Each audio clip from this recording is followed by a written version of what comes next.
Shalom Bapak Ibu Jemaat Sektor Pelayanan 1 hingga 4 Jemaat GPB Getsemani. Kembali kita mengadakan ibadah keluarga Rabu tanggal 30 September 2020 dengan daring dan sesuai dengan Sabda Bina Umat dan Sabda Guna Krida Dharma, kita akan membaca firman Tuhan. Namun sebelumnya, marilah kita berdoa meminta tuntunan Roh Kudus Tuhan. Mari kita berdoa. Bapa yang baik, Bapa yang kekal yang kami sembah melalui Yesus Kristus, kami bersyukur pada hari ini kembali kami jemaat-Mu GPB Getsemani dalam ibadah keluarga Tuhan bersatu, berkumpul di dalam keluarga untuk memuji dan membesarkan firman-Mu. Pada kesempatan sebentar ini Tuhan, kami akan membaca, merenungkan, dan melakukan firman-Mu seturut dengan kehendak Tuhan. Bersabdalah ya Tuhan, karena kami seluruh jemaat-Mu telah siap untuk mendengar. Amin. Pembacaan Alkitab pada hari ini terambil dari Amsal pasal 23 ayat 24 hingga 26 yang menyatakan,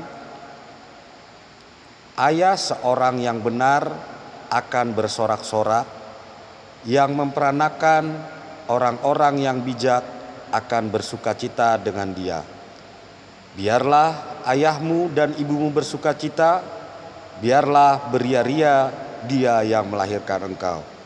Hai anakku, berikanlah hatimu kepadaku, biarlah matamu senang dengan jalan-jalanku. Demikian firman Tuhan, berbahagialah orang yang mendengarkannya, terpujilah Kristus, haleluya, amin. Jemaat yang diberkati Tuhan, dalam kesempatan ini kita mendengar firman Tuhan tadi yang sudah kita baca secara bersama-sama dalam judul Sukacita Orang Tua. Amsal 23 ayat 24 hingga 26 ini merupakan salah satu bagian dari 30 petuah yang terdapat dalam pasal 22 ayat 17 hingga 24 dan pasal 24 hingga 22. Bapak Ibu yang diberkati Tuhan, memang tentang petuah ini berkaitan dengan petuah yang ada di Mesir, yaitu petuah Amenemope. Itu tentang kata-kata bijak yang diambil dari teologi di Mesir. Amsal memodifikasi dan menambah gagasan baru untuk memberikan khas pada teologi orang Israel. Dan para penulis Israel menyadari bahwa banyak dari bahan ini dapat membantu memperdalam pemahaman mereka. Kalau kita kembali kepada pembacaan kita di ayat 24 ini, kita kaitkan dulu dengan ayat 22 dan ayat 23. Saya bacakan. Dengarkanlah ayahmu yang memperanakan engkau, dan janganlah menghina ibumu kalau ia sudah tua. Belilah kebenaran dan jangan menjualnya, demikian juga dengan hikmat, didikan, dan pengertian.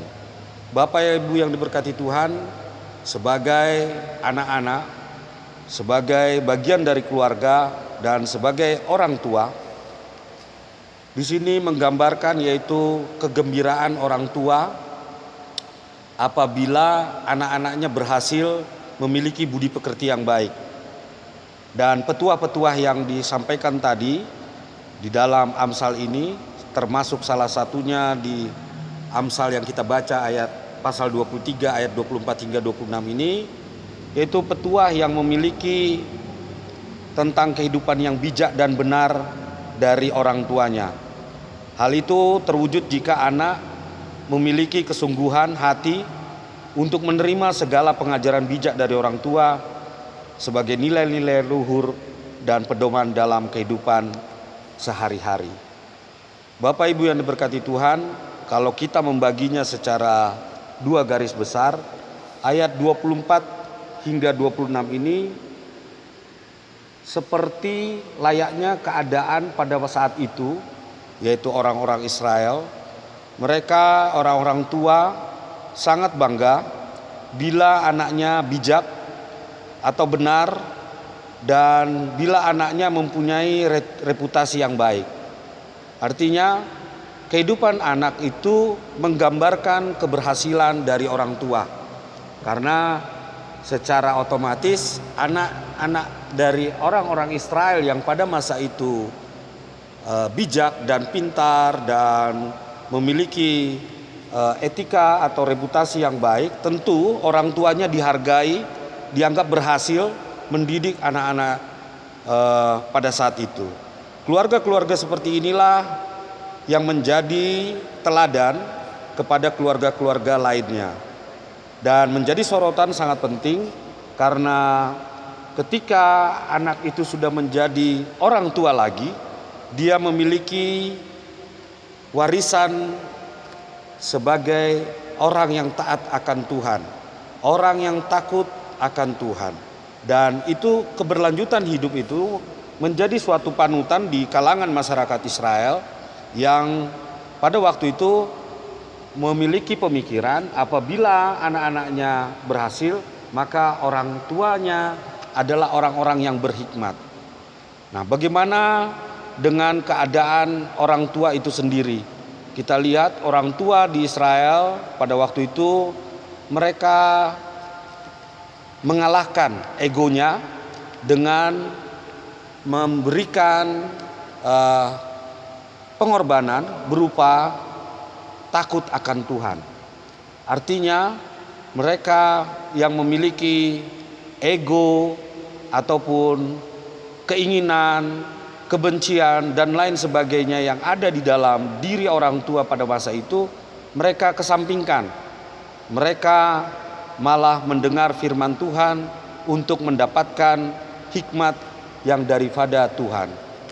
Orang-orang seperti inilah yang patut dikasihi Tuhan.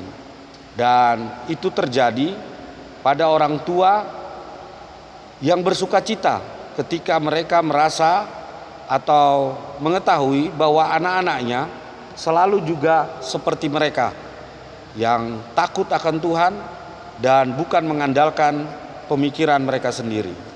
Kemudian di ayat ke-26 tentang seruan bagi anak untuk memberikan hatinya kepada pengajaran yang diberikan orang tua.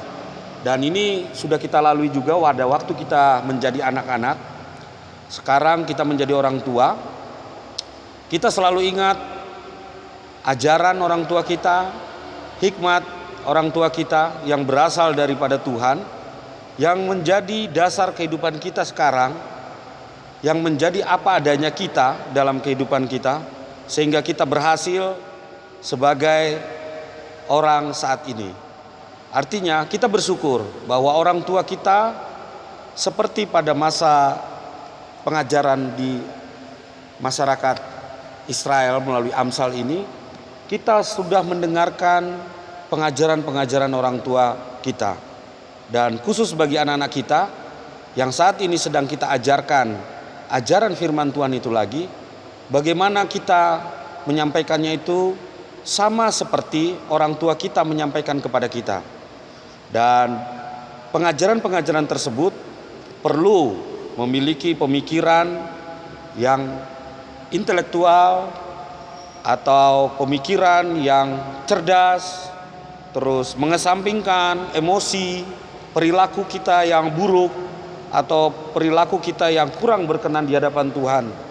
Jika itu kita pelihara dalam hati kita, maka anak-anak kita akan melihat ajaran itu bersumber daripada Tuhan.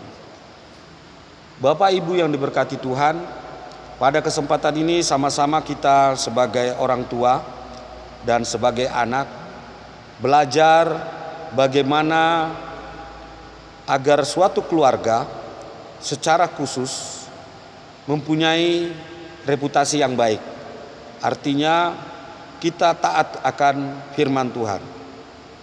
Kita dapat menjadi teladan bagi orang lain dan bagi keluarga kita khususnya akan tingkah laku perilaku kita. Bagaimana itu kita lakukan di dalam kehidupan sekarang kembali menjadi tanggung jawab kita masing-masing sebagai orang tua, memberikan contoh, memberikan teladan dalam perilaku sebagai orang tua. Kemudian yang kedua, adanya kemauan atau kesungguhan anak menghargai secara positif apa yang sudah dilakukan orang tua. Artinya kita juga sebagai anak harus melihat bahwa apa yang dilakukan oleh orang tua kita itu sebenarnya semua adalah hikmat daripada Tuhan. Biarlah orang tua kita yang sudah memberi contoh jalan seperti mereka sudah memberikan contoh kepada kita dalam kehidupan beriman, kita lakukan demikian. Kita ikutin dan kita kesampingkan segala bentuk keinginan-keinginan kita, terutama pada saat sekarang di mana banyaknya godaan, banyaknya kemauan pada zaman sekarang dibanding zaman orang tua kita dulu. Dan itu kita berikan kesungguhan bahwa kita mencontoh, menghargai segala yang sudah mereka tanamkan kepada kita. Dan yang terakhir tentang keberhasilan, bahwa ukuran keberhasilan seorang anak itu bagi orang tua yaitu ditentukan dari hubungannya melakukan firman Tuhan. Artinya ketika anak-anak sudah melakukan secara aktif firman Tuhan dan dengan sepenuh hati, maka itulah menjadi tolak ukur kita keberhasilan sebagai orang tua, bahwa anak-anak kita bisa mendengarkan firman Tuhan, melakukan firman Tuhan dalam kehidupannya apapun itu, baik dalam pelajaran, baik dalam pekerjaan atau dalam kehidupan mereka bersosialisasi. Bapak Ibu yang diberkati Tuhan, kiranya apa yang kita baca pada hari ini menjadi penting bagi kita, bahwa kita berbahagia apabila orang atau orang tua berjalan di dalam jalan Tuhan. Kasih setia Tuhan selalu menjadi bagian kita dalam kehidupan kita. Apapun yang menjadi pekerjaan kita, apapun yang menjadi kegiatan kita dalam nama Tuhan. Tuhan memberkati. Amin.